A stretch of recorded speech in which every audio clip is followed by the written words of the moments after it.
नमस्कार, आपका स्वागत है आपके अपने YouTube चैनल पर। जो आज का वो टॉपिक चलेगा वो चलेगा प्रीपोजिशन।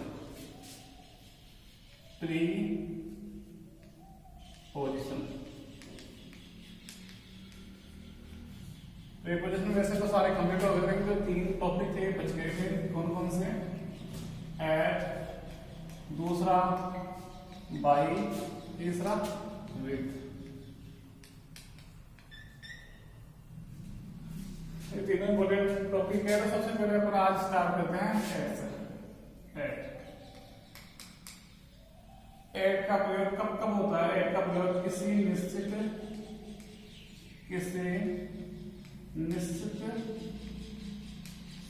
समय बताने के लिए एट परसेंट का प्रयोग किया जाता है। दूसरा एट परसेंट का प्रयोग निश्चित आयु बताने के लिए, निश्चित आयु बताने के लिए।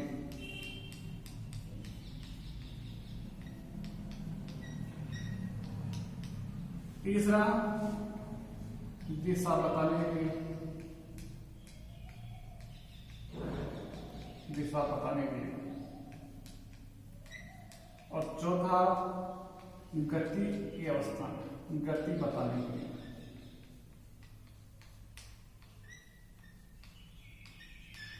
पांचवा स्थान बताने के लिए, स्थान बताने के लिए।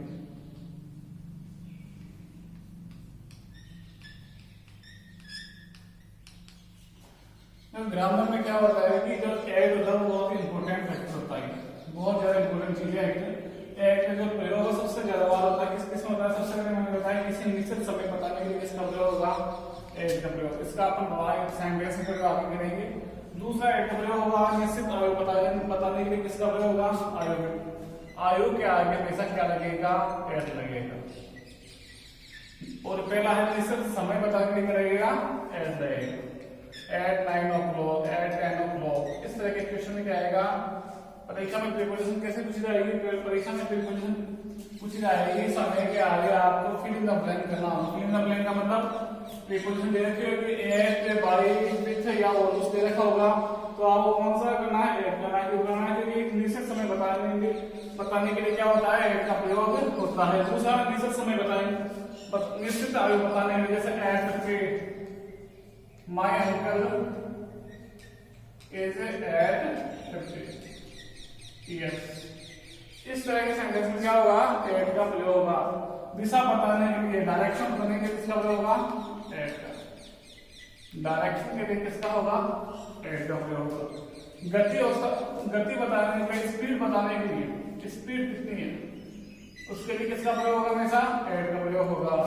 और पांचवा स्थान बताने के लिए at office, he is present this time at office।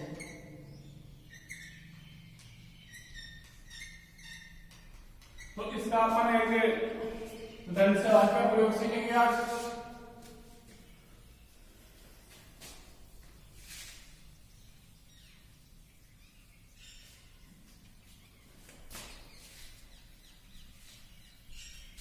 पहला आता है आपका निश्चित समय बताने के लिए। निश्चित समय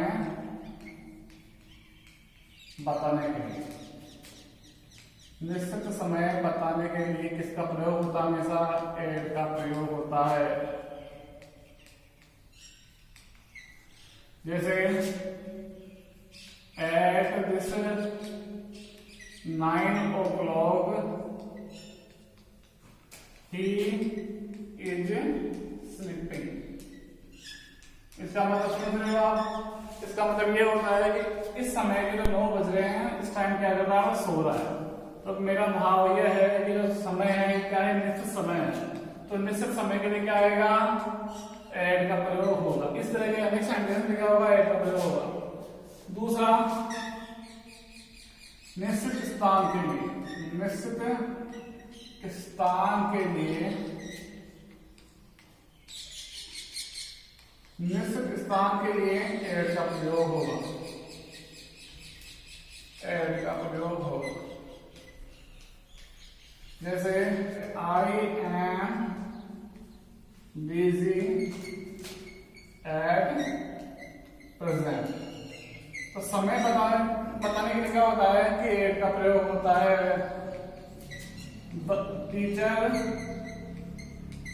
टीचर कैन एट 10।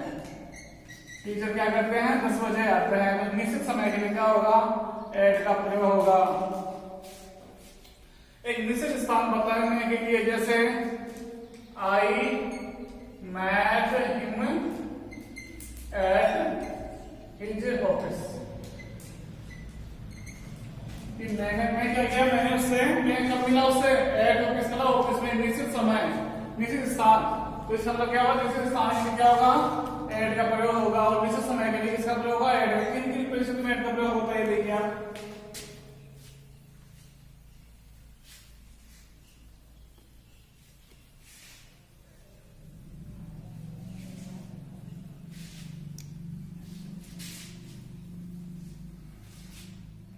दिशा बताने के लिए एट का प्रयोग किया जाता है। दिशा बताने के लिए किसका प्रयोग होता है एट।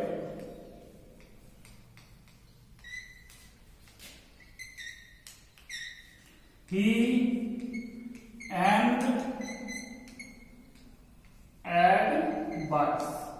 कुछ क्या होते हैं फिक्स प्रीपोजिशंस होते हैं। जो 30 प्रीपोजिशन फिक्स होते हैं मैं उनको लिखा दूंगा आपको बाद में। लेकिन जो सबसे इंपॉर्टेंट चीज होती है एंड जब भी आता है उसके आगे हमेशा क्या आएगा एड आएगा। दिशा एंड वाला दिशा निशान लगाने की दिशा निशाने की दिशा। इसका हिंदी में अर्थ क्या होता है कि उसने पक्षी पर निशाना साधा। तो एक दिशा के लिए किसका प्रयोग होता है हमेशा एड का। आप अगर इंग्लिश में आपको क्या करना होता है कि सबसे पहले सेंटेंस का भाव परखना होता है कि सेंटेंस का भाव क्या है। भाव के अनुसार क्या होता है कि आपको ये पता लगता है कि इस भाव के अनुसार कौन सा प्रीपोजिशन सेट होगा उसके हिसाब से आपका प्रीपोजिशन प्रयोग हो रहा है।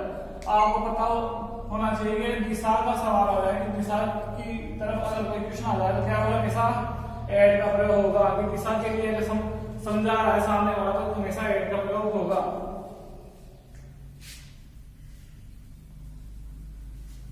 तीसरा आता है गति के लिए।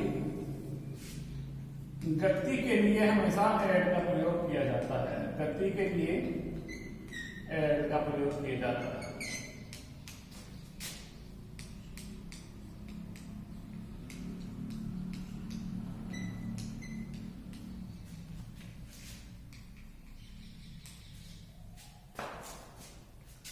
He always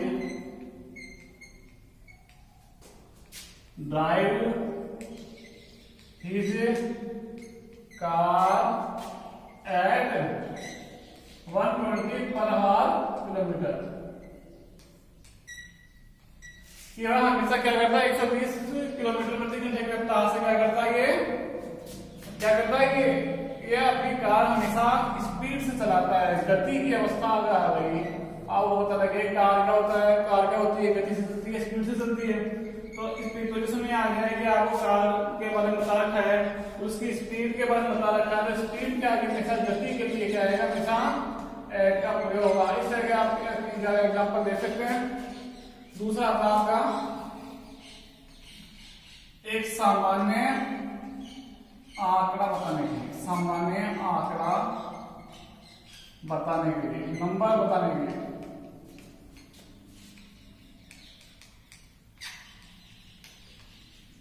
जैसे क्राउड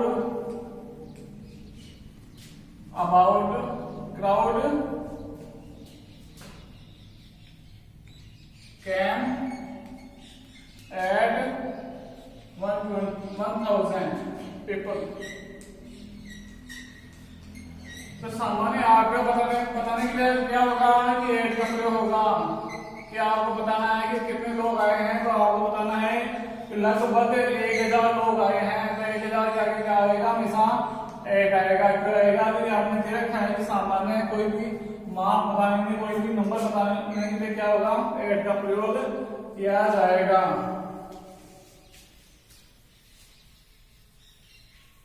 एक परीक्षा में सामान्य तौर पर क्वेश्चन आता है जैसे I am busy at present, मैं इस समय क्या हूं, व्यस्त हूं। ये क्या, ये लाइन हमेशा लगभग बोली जाती है कि मैं इस समय व्यस्त हूं, मैं इस समय व्यस्त हूं। तो प्रीपोजिशन क्या होते हैं, साइन का लिखने का मतलब ये था कि जो प्रीपोजिशन होते हैं सामान्य बोलचाल में भी काम आते हैं। अपन को ध्यान रखना पड़ता है कि अपन सही ग्रामर का प्रयोग कर रहे हैं या नहीं कर रहे हैं। तो आपको देखना है कि इस समय में, समय के बारे में, समय का अगर बोध हो तो क्या आएगा, एट का प्रयोग होगा। और लास्ट वाला है लाभ या हानि की अवस्था के लिए, लाभ या हानि की अवस्था के लिए, अवस्था बताने के लिए एट का प्रयोग किया जाता है। एट का प्रयोग किया जाता है। He is selling his bikes at loss। अब ये लॉस का मतलब क्या हो गया, लॉस का मतलब हो गया हानि। हानि मैंने बताया, हानि और लाभ की अवस्था बताने के लिए परीक्षा में आ रहा है कि इस लाभ या हानि की अवस्था के आगे आप क्या करना है, प्रीपोजिशन सेट करना है।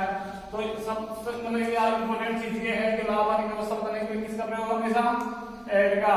ही selling his bikes at loss, मैं अपनी मोटरसाइकिल नुकसान में बेच रहा है। तो ये तो हो गए आपके एट के प्रयोग। अब आते हैं आपने किसके, बाइक।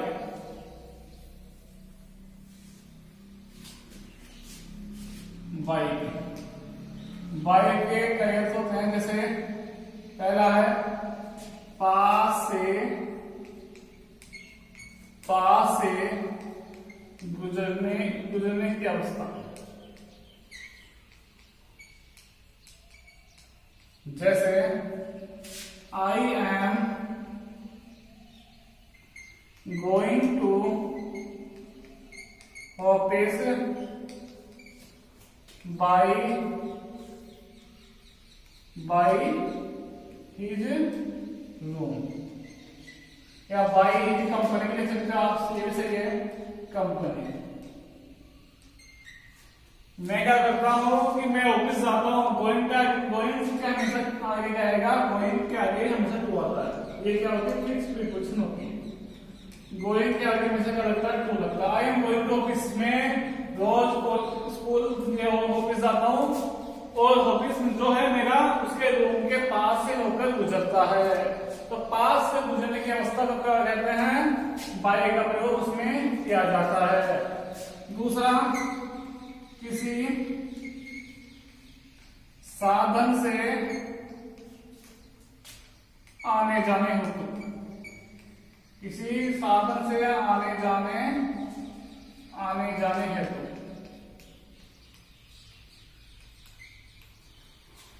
I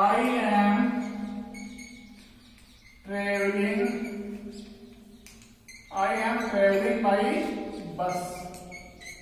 मैं क्या करता हूँ, बस से यात्रा करता हूँ। इसका मतलब क्या हुआ कि मैं बस से यात्रा कर रहा हूँ, यात्रा कर रहा हूँ। आगे समय आपको बात कि किसी साधन से अगर आपको प्रीपोजिशन बतानी है तो क्या हो गया, बस क्या है, एक साधन है, यात्रा का साधन हो गई बस। तो हमेशा बस का आगे क्या आएगा, बाय आएगा। आप इसका आगे ट्रेन लिख दो, मोटरसाइकिल लिख दो, कुछ भी लिख दो आप, लेकिन आएगा क्या, बाय आएगा। तीसरा बाय का प्रयोग,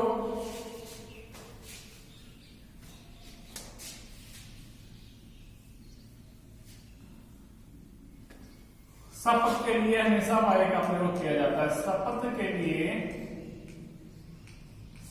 लिए किसका प्रयोग होता है हमेशा, बाय का प्रयोग होता है। जैसे by God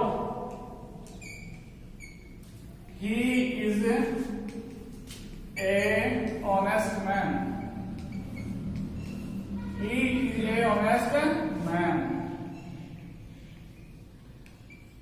he is an honest man. By God भगवान की कसम वो है एक ईमानदार इंसान है। इसका मतलब क्या हुआ कि भगवान की कसम वह एक ईमानदार आदमी है, ईमानदार आदमी है।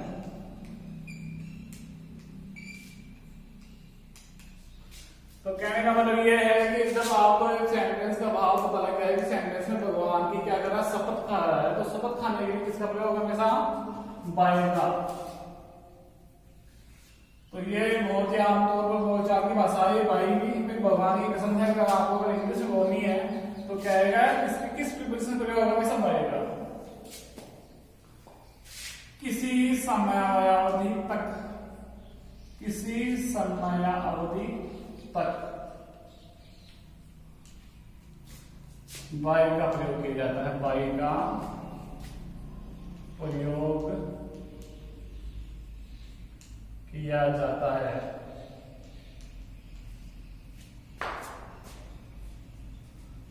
I will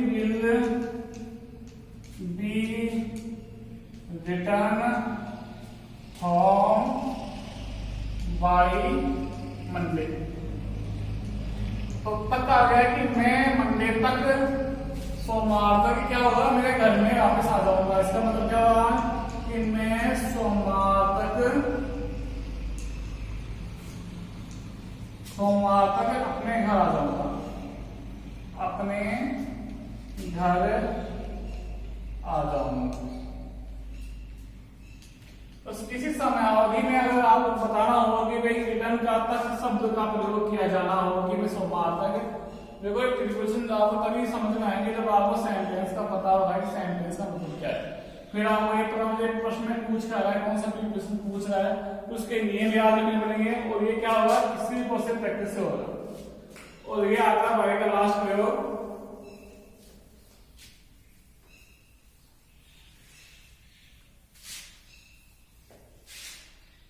चौथा, घड़ी में समय बताने के लिए, समय बताने के लिए। एक और आता है माप बताने के लिए भी आता है, माप बताने के लिए भी बाय का प्रयोग किया जाता है। जैसे what is time by your watch.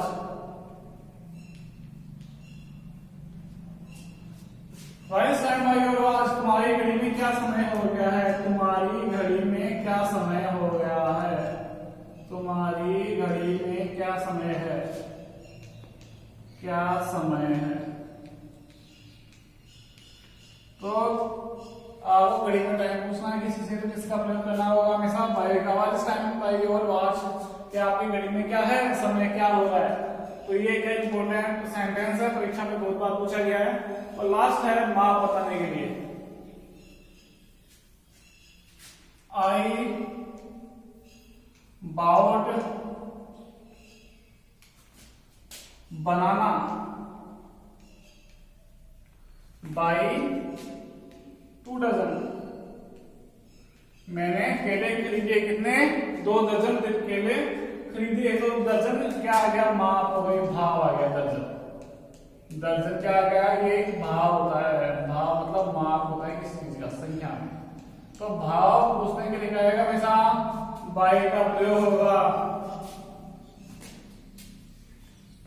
कपड़े के लिए भी क्या आएगा, बाय का